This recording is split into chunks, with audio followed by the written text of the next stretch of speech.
Mom promised to make Tuli a beautiful baptism dress. Every season, children turning 7 gathered at the temple wearing their best clothing, the perfect opportunity for mothers to show off. Mom began preparing with thread much thinner than Tuli practiced with. Her baptism is in summer. Can you imagine how hot it would be without thin clothing? Won't she get bigger by then? I can make little changes. My main worry is you're so much smaller, Myne.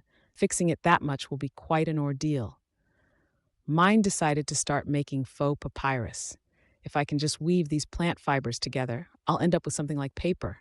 I won't lose to ancient Egyptians. She lacked money, skill, and age.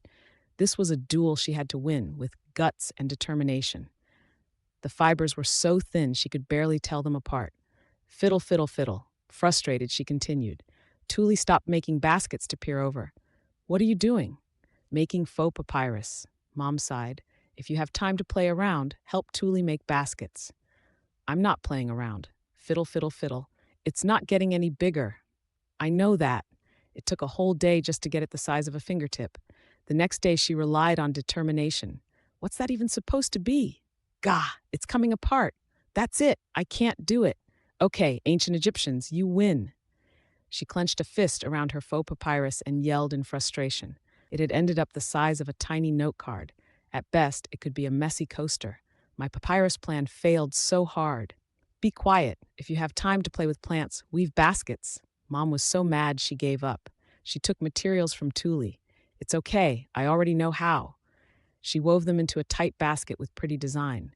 It took 5 days for faux papyrus, but she finished her tote bag within a day. That's amazing. Maybe you should be an apprentice carpenter? Wah! She had no intention of becoming a carpenter. Tuli compared baskets and slumped. Why are you so good at this? Don't worry, you just need to tighten gaps and plan ahead. The real difference was experience. Back in Urano days, her mom made baskets from newspaper. I can't believe you're better than me. She'd hurt Tuli's pride. Mrs. Gerda taught me while babysitting. You're still better than me at almost everything. Throughout winter, she thought about what to do next. Egypt's no good, way too hard. Mesopotamian culture before Egyptian. That's it, cuneiform. Clay tablets. They survived flames of war. I'll make clay tablets, carve letters, cook them in a furnace. Once snow melts and spring comes, I'm making clay tablets. It's sunny. Come wake up. Tuli's excited voice rang through. There had been harsh snowfall for days. Dazzling sunlight streamed through the window. Tuli threw open the covers. The snow-swept city gleamed beneath sun. Everything happened fast. Tuli and Dad dashed outside. We'll come back with lots of Parus. Mom explained. Parus were fruit that produced sweet drink. Dad and Tuli got back with broad grins. We got 3 Parus. Tuli poked a Parue over the bowl. The outer layer burst and thick white juice flowed out. A sweet scent drifted through. Dad crushed the juiced fruit. Parus are amazing. The juice is super sweet. You can get oil, and leftovers feed livestock. We take ours to Lutz's for eggs. I bet people fight over them. Uh-huh. You can only find them in snow on sunny days. Everyone goes to forest right away, but gathering is really hard. You take off gloves and warm branches with bare hands in winter cold. You can only pick before noon. Once noon comes, the Parue leaves start shining, trees start shaking and stretching toward sun, then fruits shoot away and trees disappear. That's a weird tree. Tuli poured juice into a jar, left a little in the bowl. She drank 2 sips, then handed it over. Myne took 2 sips. A thick, sweet flavor filled her mouth. This is what happiness tastes like coconut milk. Dad crushed Parus for oil. She peered into the bag. Inside looked like okara. It smelled sweet. Can you really not eat it? She plopped some in her mouth. Myne, that's bird food. But she just chewed. The squeezed dry stuff was rough, but definitely could be used like okara. She dripped it into fruit juice. I think it'll be edible. She pushed a bit into Tuli's mouth. At first she yelled, but after a bit started chewing with a conflicted look. They went to Lutz's house to trade leftovers for eggs. We've already got enough animal feed. Got any meat instead? My older brothers keep stealing mine. She held the bag out. Why not just eat this? Who would eat bird food? It's edible if you make it right. They taste really good if you make them properly. Seriously, you're just being wasteful. Nobody wastes fruit by just eating them. Tuli weakly spoke. I know it's hard to believe, but they really are edible. It tasted so good it shocked me. She mixed leftovers with juice in a bowl. Open wide, Lutz. He timidly opened. She placed the mixture in. He chewed, then opened his eyes wide. See? Sweet and tasty. Suddenly, Lutz's older brothers swarmed down. Sweet, let me try some. They jammed fingers into his bowl and stole it. I could make something even better. For real? They all took the bait. She directed them. Get a metal pan ready. Lutz, get 2 eggs and milk. Ralph, mix them. She scooped butter onto the pan. It sizzled and melted. She poured the batter. It hissed, cooking.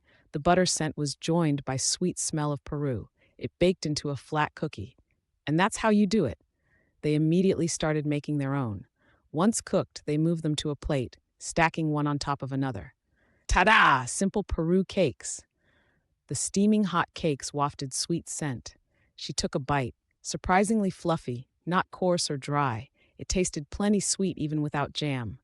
Hey, Lutz, these were pretty simple, right? Don't they fill you up? They do. Myne, you're amazing. They had plenty of leftovers, eggs, and could trade for milk. They could make cakes all winter. I know other ways to use Peru leftovers, but I'm too weak to make them. I'll make them if you teach me. You're kind of like a god to me. I've got your back, Myne. That served as the beginning of her having Lutz and brothers make recipes requiring arm strength. This time, Dad had work, so Mom went with Thule. The problem was what to do with Myne. Dad clapped his hands. Myne, how about you wait the gate with me? She'd gotten tired of spending all day at home. Having failed at faux-papyrus, the only thing she could do was play with slate or make baskets. Books had been saving her from boredom. Is Otto there today? Yeah. Yay, I'll bring my slate. They left. The air was icy cold. The snow was so deep she couldn't walk. Her legs got stuck after 2 steps. How do you walk through snow? Enough already. Dad lifted her onto his shoulders. So tall. Myne, just so you know, Otto's already married. His wife is everything to him. What are you trying to stop your 5-year-old from doing? So you're saying Otto's an amazing person? No. That made Dad sulky the rest of the way. They arrived at the gate. She's staying here until Peru gathering is done. Keep an eye on her. Dad left. She turned to Otto. Sorry about this. Getting this slate made me really happy, and seeing you today made me even happier. That's nothing to apologize for. The truth is, I complimented you in front of Dad, and he got really jealous. Ah, will you teach me new letters? Somehow I get the feeling you actually will stay quiet and study. Otto scribbled letters onto her slate. For a bit, the room was filled with sounds of scraping slate pen and roaring fire. After memorizing letters, she looked up. Otto stared at parchment doing calculations. What are you doing? Preparing financial reports and budgets. Most soldiers aren't great at math. She spotted a math error. Mr. Otto, isn't this wrong? This is 75 and 30, right? I believe those make 2,250. How can you do math when you don't know how to read? My mom taught me numbers at the market. Myne, I'm going to swallow my pride to ask this. Would you please help me? Okay, I'll help. If you keep teaching me letters and get replacement slate pens. What? He hadn't expected conditions. I play with slate all day. No matter how many they buy, I always need more. Ah! I think those are pretty cheap terms. She helped with double checking. That was easy. I'm impressed. With math skills like that, you'd be a great merchant. I can introduce you to the Merchants Guild if you want. She might want to start a bookstore once she learned to mass-produce books. If you really want to learn letters, I'll take teaching you seriously. That way you can help me with written paperwork next year. Really? Yay! Helping with paperwork means touching parchment. It means writing letters with ink. Several days later, Mom finally finished Thule's dress. It was cute, but she had memories of Japanese fashion where kids wore fancy dresses at festivals. Thule's dress felt a little lacking, but there was something she could talk about. Her hair. It's cute, but what about your hair? Are you going to do anything special? Maybe I'll grab a flower? No way, that'd be terrible. I'll make you one. It'll definitely be super cute. She realized she didn't have needles for sewing lace. She glanced at Dad, checking his mood. Dad, you're pretty good with your hands, right? You made Thule's doll? What, do you want a doll too? His eyes gleamed with anticipation. Nuh-uh. I want sewing needles. I want needles a lot more thin than those. Would you please make me some? She made the cutest begging pose. Dad stroked his stubble. Is wood fine? Uh-huh. He immediately took out knives and began carving. He worked fast. Is this thin enough? Could you make it a little thinner? You're amazing, Dad. They already look like good needles.